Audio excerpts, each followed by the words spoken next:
Olá pessoal, eu sou André, sou professor de Química e esse é mais um vídeo nosso sobre o tema das misturas e da separação de misturas. Antes de qualquer coisa, é importante ressaltar que vídeo não cumpre o mesmo papel que a aula presencial. Ele é uma ferramenta importante para levar conteúdo para os estudantes, mas não cumpre o mesmo papel. E neste vídeo especificamente, nós vamos tratar dos diversos métodos de separação dessas misturas, seja no nosso cotidiano, seja na escala de laboratório, ou mesmo na aplicação industrial. Bora pro conteúdo?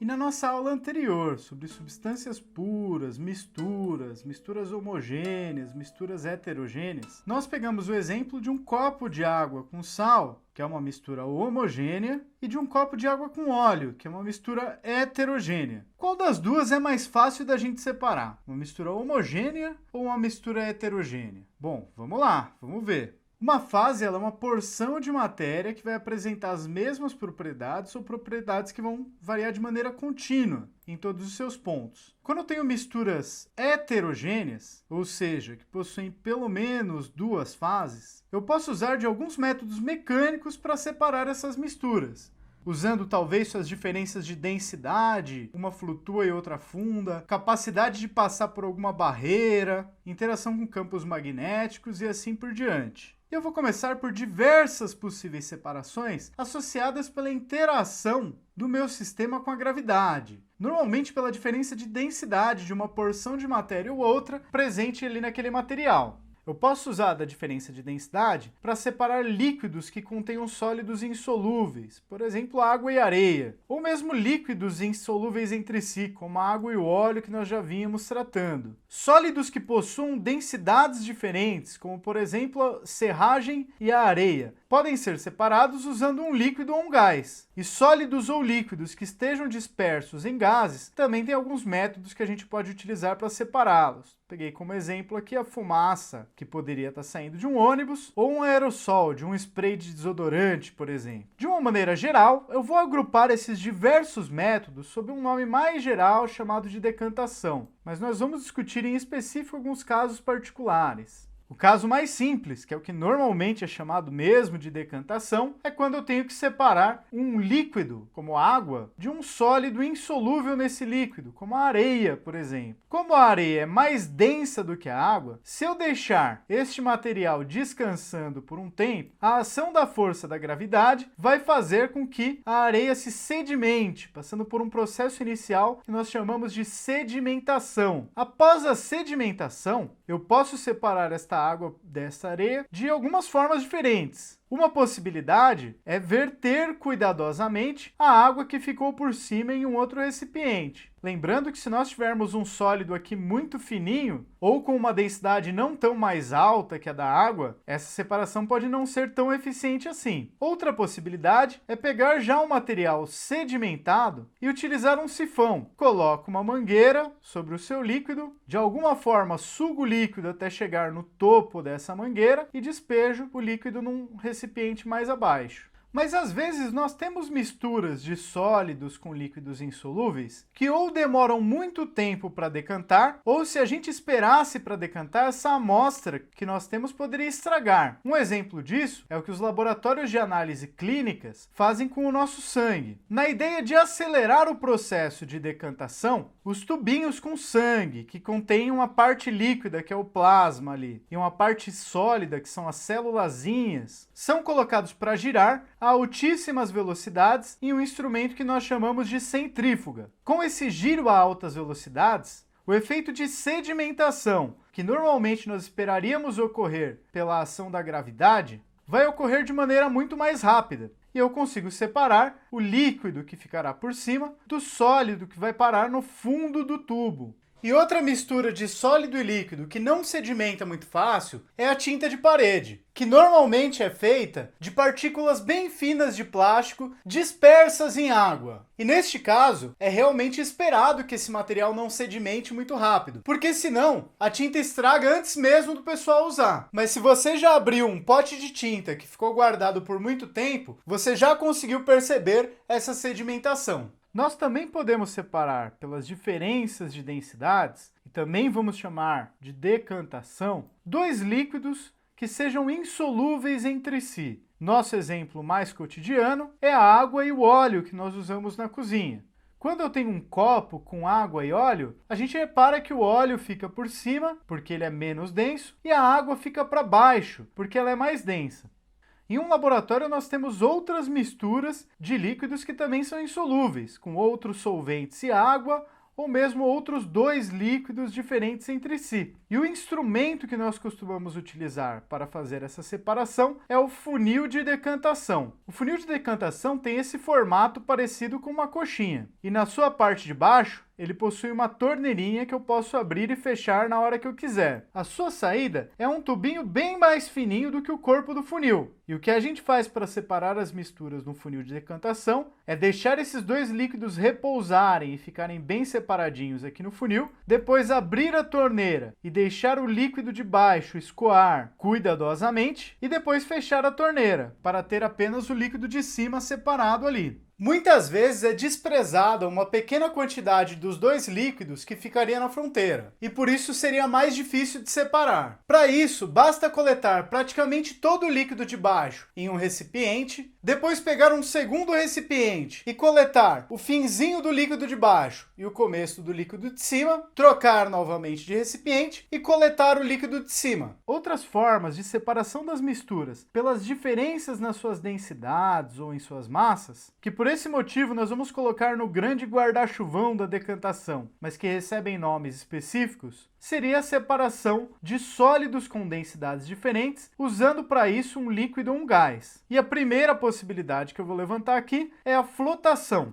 Na flotação, se nós tivermos uma mistura de serragem com areia e adicionarmos água, que é um líquido que é mais denso do que a serragem e menos denso do que a areia, a serragem vai flutuar na água e a areia vai ficar no fundo, facilitando dessa forma a nossa separação. Um outro procedimento que é aplicado nos processos de tratamento de água e de esgoto, e que às vezes também leva o nome de flotação, é quando você arrasta para cima de uma massa de água ou de esgoto alguma impureza que você consiga retirar, usando para isso bolinhas de ar. E um dos modos que a gente pode fazer isso é manter o líquido sob alta pressão para que o ar se dissolva nele. Depois, a pressão é reduzida bruscamente. Então, o ar que estava solúvel deixa de ser solúvel e é formada uma quantidade enorme de microbolhas no sistema inteiro, que tem a capacidade de arrastar algumas impurezas para cima. Um outro método que também usa das diferenças de massa ou de densidade é a levigação, onde a gente usa um líquido ou um gás para arrastar sólidos que sejam mais leves. E é o que nós vemos, por exemplo, quando o pessoal está usando a água de um rio para separar minérios ali de interesse da terra, usando a capacidade da água de arrastar ali a terra mais fininha e mais leve. Outro exemplo mais próximo da gente é a separação de amendoim das suas casquinhas, essa casquinha vermelhinha que vem no amendoim. Aquele amendoim vendido sem casca não é separado manualmente, né? O que as empresas provavelmente fazem é agitar bastante esse amendoim torrado, para que as cascas soltem dos grãozinhos e depois expor essa mistura heterogênea do amendoim com a casca a um ventilador. E esse ventilador vai fazer as casquinhas serem levadas junto com o ar, deixando só o amendoim sem casca. E as separações por diferença de massa ou de densidade também não param por aí. Uma das possíveis formas para eu separar industrialmente um pozinho fino, que pode ter vindo de alguma fumaça, de queima, ou de algum outro processo de produção, do ar que vai ser mandado para a atmosfera, é a utilização de uma montagem parecida com essa, que recebe o nome de ciclone. Nessa montagem, os gases, junto com as partículas que estão em suspensão, então o pozinho de fuligem ou qualquer outro pó, entra por aqui, é forçado a girar nessa estrutura que parece um cone, com esse lançamento contra as paredes. Os sólidos, o pozinho, que é mais denso, tende a cair e a sair por baixo aqui do equipamento, e os gases, sem aquele pozinho, conseguem sair por cima do equipamento. Outra forma da gente separar mecanicamente misturas é utilizando algum tipo de barreira onde uma parte da mistura consiga passar e a outra parte não. E eu posso aplicar esse tipo de procedimento para uma série de separações de sólidos insolúveis em líquidos, sólidos que estejam presentes em gases, ou mesmo entre diversos sólidos que tenham tamanhos diferentes. Nesse tipo de separação, os líquidos e os gases vão ser separados dos sólidos com muita facilidade, porque eles passam mais facilmente por barreiras do que os sólidos. Então, quando alguém está preparando ali aquele café maravilhoso, quentinho, gostoso, o que a gente faz é o seguinte: algumas das substâncias que estão presentes ali no pó de café são solúveis em água, já outras substâncias não são. Então a gente joga a água quente, aquelas substâncias que estão solúveis em água vão estar em uma única fase com a água, vão estar na fase líquida. Já os sólidos que são insolúveis em água continuarão em uma fase separada, continuarão em uma fase sólida. Se eu tiver um filtro de papel e eu olhar bem de perto para ele, eu vou perceber que esse filtro de papel tem poros, tem furinhos. Esses furinhos permitem a passagem do líquido e de tudo que estiver na mesma fase que ele, estiver dissolvido nele, por exemplo. Mas ele não permite a passagem dos grãos sólidos que sobraram em uma fase separada do líquido. Então, eu promovo uma separação mecânica pelo fato de algumas das partes da mistura serem pequenos demais para passar por essa barreira, que no caso são os poros do papel de filtro. Mas se por um acaso eu tiver sólidos que sejam pequenos o suficiente para passarem pelos poros do filtro, esses sólidos vão passar também. Então, quando eu faço uma filtração, o filtro escolhido tem que ser adequado para barrar aquilo que eu quero barrar. Algumas filtrações são mais tranquilas de fazer, como o café, que muitas vezes nós fazemos no dia a dia ali na nossa casa. Eu jogo o líquido com o sólido sobre um filtro, o líquido passa, o sólido fica retido no filtro. A esse tipo de filtração, como a que nós fazemos com o café em casa, nós chamamos de filtração simples. E também fazemos ela algumas vezes nos laboratórios. Mas existem alguns tipos de mistura, normalmente onde o sólido é muito fininho e rapidamente forma uma camada que impermeabiliza esse filtro. Aí a gente precisa dar uma mãozinha. E o que normalmente se faz no laboratório é utilizar o procedimento chamado de filtração a vácuo. Neste procedimento, nós vamos utilizar um funil especial chamado funil de Büchner, que vai ser acoplado ao frasco de baixo por meio de uma rolha furada de borracha, que consegue dar uma boa vedação. Sobre o funil, a gente vai colocar também um papelzinho de filtro. O frasco que vai vir aqui embaixo para coletar o líquido é um frasco um pouco diferente do comum. Aqui na filtração simples, nosso frasco de baixo é um Erlenmeyer normalmente. Na filtração a vácuo, o frasco de baixo é um pouquinho diferente, ele é chamado de Kitasato. A principal diferença de um Kitasato para um Erlenmeyer é que o Kitasato tem um tubinho aqui de saída, onde a gente pode ligar a algum tipo de bomba de vácuo, de algo que vá sugar o ar de dentro desse frasco. Pode ser desde uma bomba mecânica até uma bomba de água, uma trompa d'água. O papel dessa bomba aqui é puxar o ar de dentro desse frasco, diminuindo a pressão aqui embaixo, criando um leve vácuo aqui embaixo. Com uma pressão mais baixa no frasco de baixo, o líquido é puxado para descer com maior facilidade. Mas as filtrações também estão no nosso dia a dia, como por exemplo quando nós usamos um aspirador de pó em casa. O aspirador de pó tem lá dentro da sua estrutura um filtro que permite a passagem de ar, mas não permite a passagem da poeira, das sujeiras que nós queremos aspirar ali. Então ele puxa o ar junto com a sujeira e a sujeira fica retida ali no seu filtro, que tem que limpar de vez em quando, senão o aspirador para de funcionar. De maneira parecida, na indústria, também existe um tipo de filtração para separar sólidos de gases. É o que acontece, por exemplo, com os chamados filtros de manga. Então você tem esses panos aqui que são filtros também. A fumaça que sai de um certo processo industrial é forçada a passar por esses filtros. O ar consegue passar porque é fluido, mas a poeira fica retida nos filtros. Uma outra separação mecânica possível, que eu posso colocar nesse grande grupo das filtrações, são os chamados peneiramentos. Em um peneiramento, sólidos que possuam tamanhos diferentes, então esse verde mais grandão, esse vermelho mais pequenininho, vão ser separados pelas suas diferentes capacidades de passar por uma barreira. O sólido mais fininho, se for menor do que o tamanho do buraco da peneira, ele vai passar direto pela peneira. os sólidos mais grossos vão ficar retidos. É assim que o pessoal separa normalmente a areia da pedra nas obras. A areia, que são grãos fininhos, passa pela peneira. As pedrinhas, que o pessoal às vezes não quer usar por algum motivo, ficam retidas ali na peneira. No tratamento de esgoto também é comum um tipo de peneiramento chamado de gradeamento. Então o esgoto, logo no começo do processo de tratamento, passa como se fosse por portões, por grades mesmo. Nessas grades, alguns objetos maiores, que têm maior dificuldade de passar por essas grades, vão ficar presos, como sólidos muito grandes e coisas do tipo. Esses objetos já podem ser retirados e já diminuem um pouco os materiais que vão passar pelos próximos estágios do tratamento, aumentando assim sua eficiência.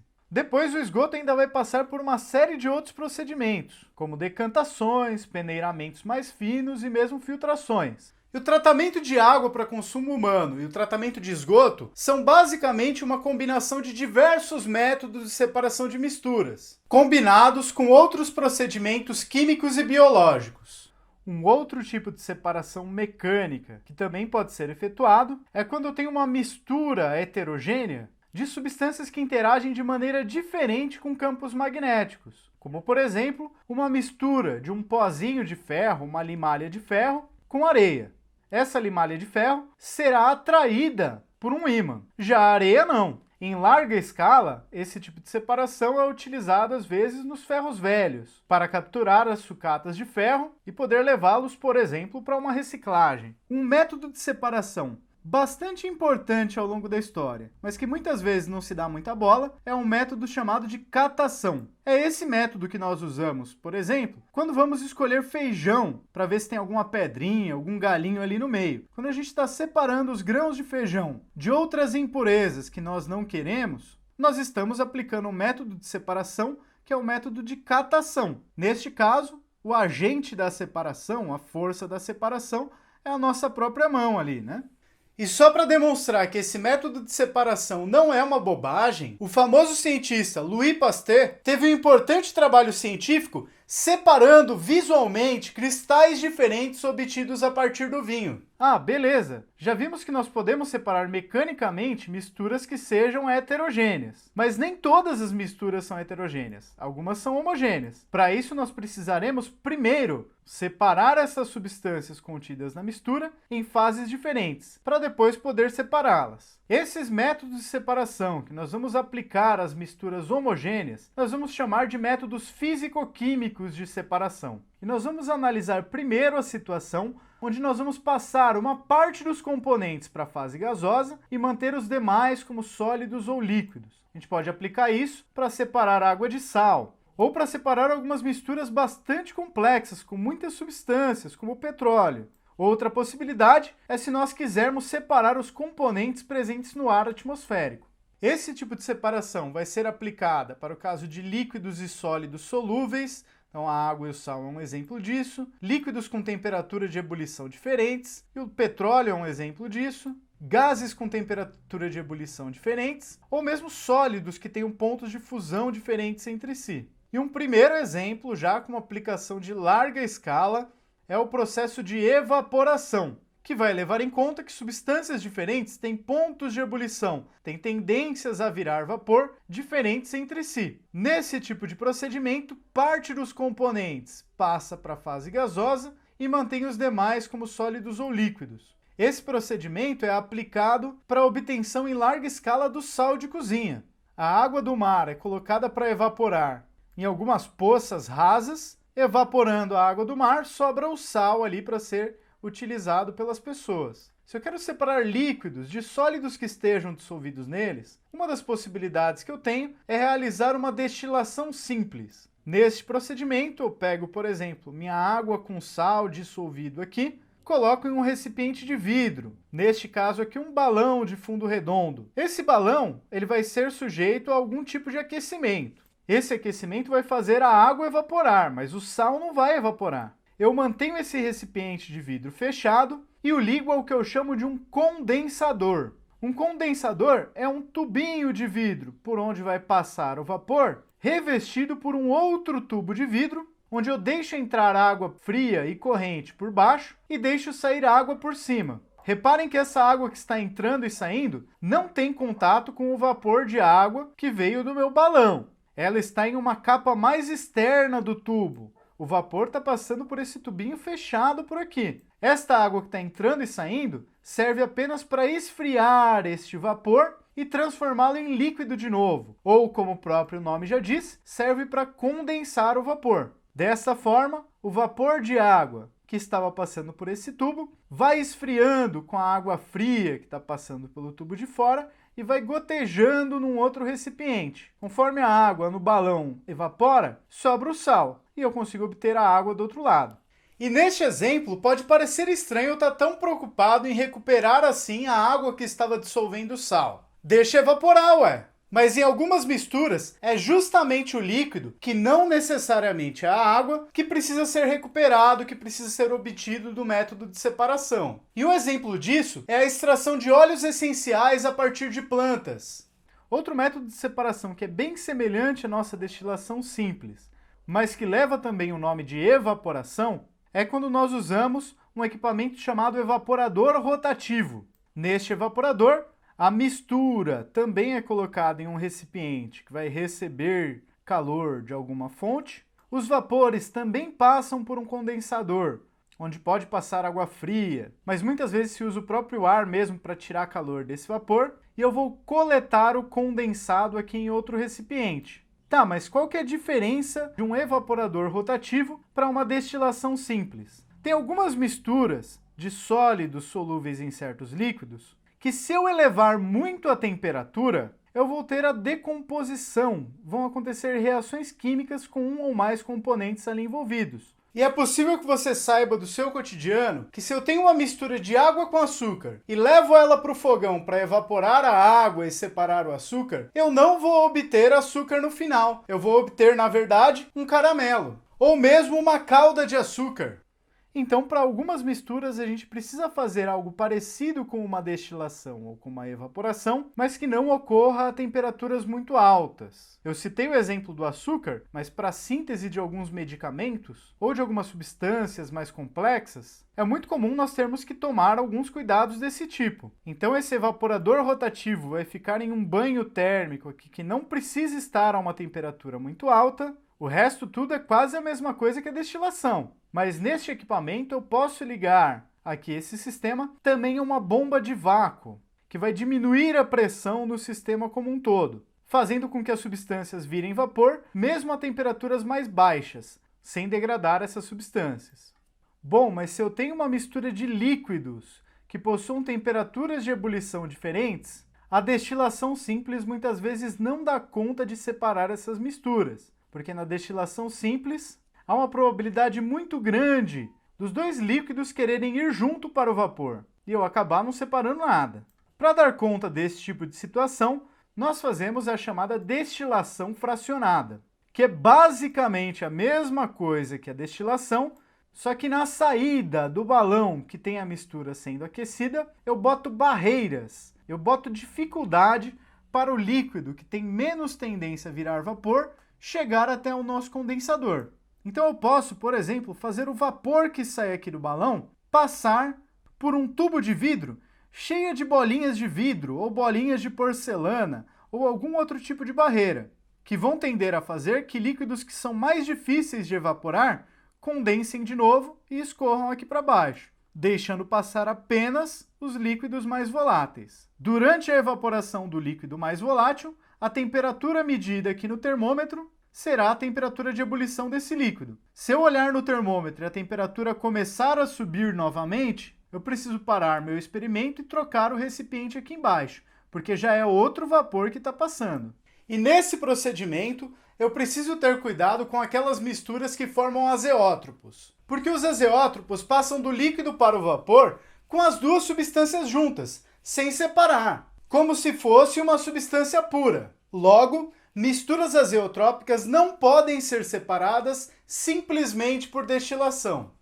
E o exemplo mais comum de azeótropo, onde eu não consigo separar completamente, nem mesmo por uma destilação fracionada, é a mistura de água e etanol. Se eu tiver uma mistura de água com álcool numa proporção menor do que os 95,7% em massa de álcool, eu até consigo fazer alguma separação. Quanto mais alta for a minha coluna, maior o grau de pureza de álcool, que é quem evapora com mais facilidade, que eu consigo obter desse lado. Mas a concentração máxima que eu consigo obter são esses 95,7% em massa de álcool, pois uma mistura de água com etanol nessas proporções se comporta como se fosse uma substância pura e passa junto para o vapor do outro lado. Reparem que a temperatura de ebulição da mistura azeotrópica, que é 78,1, é inferior inclusive à temperatura de ebulição do álcool puro, que é 78,2, e mais inferior ainda à temperatura de ebulição de água pura, que é 100 graus Celsius. Para obter etanol mais puro do que a mistura azeotrópica, nenhum tipo de destilação basta. Eu vou precisar usar alguma outra substância que retire o restante da água, como alguma substância que absorva a água e não seja solúvel no álcool.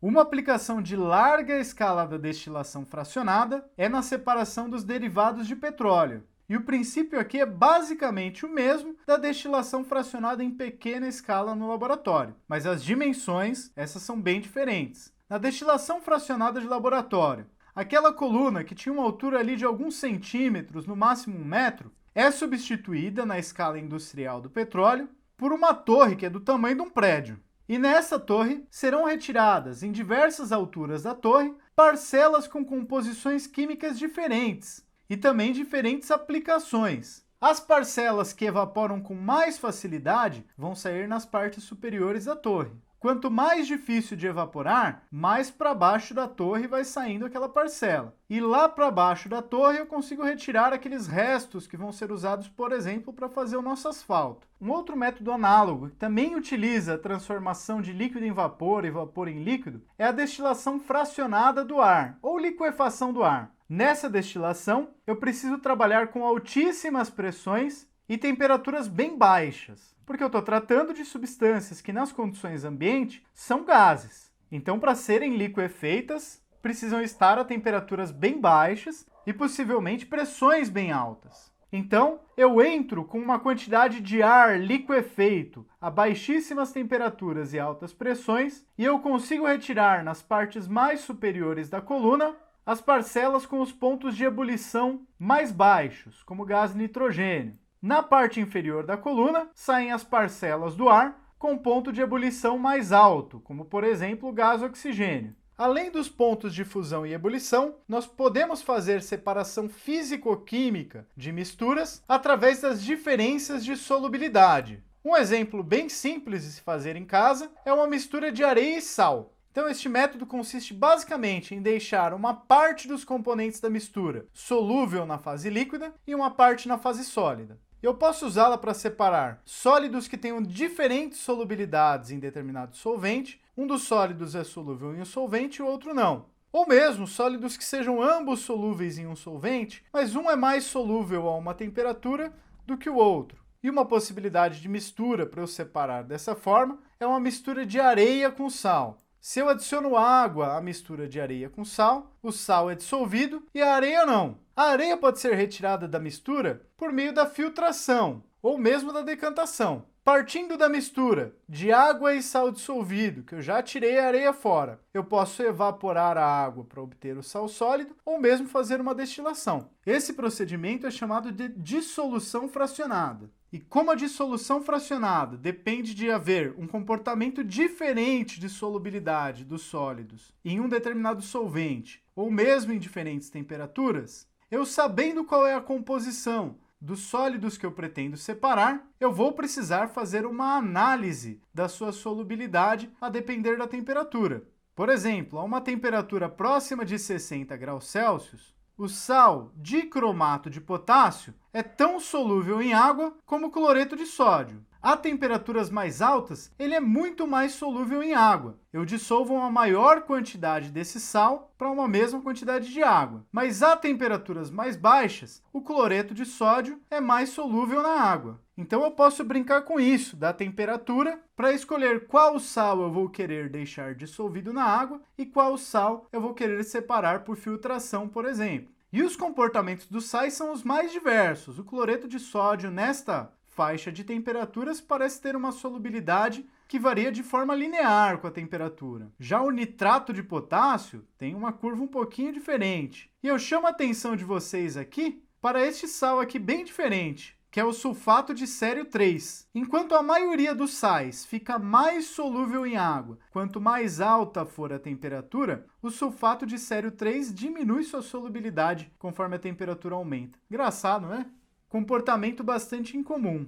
Eu posso também separar misturas utilizando suas diferenças de ponto de fusão. A diferença da tendência de passar para o estado líquido ou de passar para o estado sólido. Uma das formas de fazer isso é fundir esses dois sólidos, derreter os dois sólidos e depois deixar esfriar lentamente, de um modo que um dos sólidos se solidifica mais fácil do que o outro, podendo separá-los. Isso é aplicado, por exemplo, na purificação de alguns metais, ou mesmo na obtenção de silício extra puro para ser utilizado em componentes de computadores. Na verdade, as aplicações desse tipo de procedimento são bem diversas.